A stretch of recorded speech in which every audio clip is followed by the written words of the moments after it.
Keyingi yillarda mamlakatimizda kitob mutolaasi va kitobxonlik madaniyatini oshirish masalalariga alohida e'tibor qaratilmoqda. Prezidentimiz tomonidan ilgari surilgan 5 tashabbusning 4-yo'nalishi sifatida yoshlar ma'naviyatini yuksaltirish, ular o'rtasida kitobxonlikni keng targ'ib qilish belgilangani ham bejiz emas. Kitobxonlik madaniyatini oshirish va kitob mutolaasi borasida joylarda turli tadbirlar bo'lib o'tmoqda. Shunday tadbirlardan biri Sharof Rashidov tumani axborot kutubxona markazida tashkil etildi.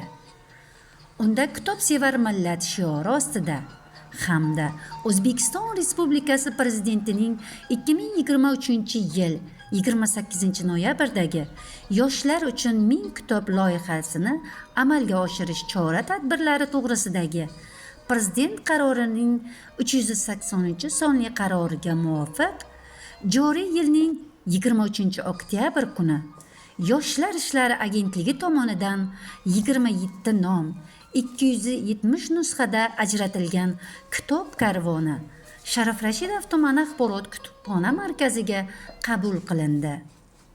Yoshlar orasida kitob o'qishga bo'lgan qiziqishni oshirish, ma'naviy-ma'rifiy saviyani yuksaltirish hamda kitobxonlik madaniyatini targ'ib qilishdir.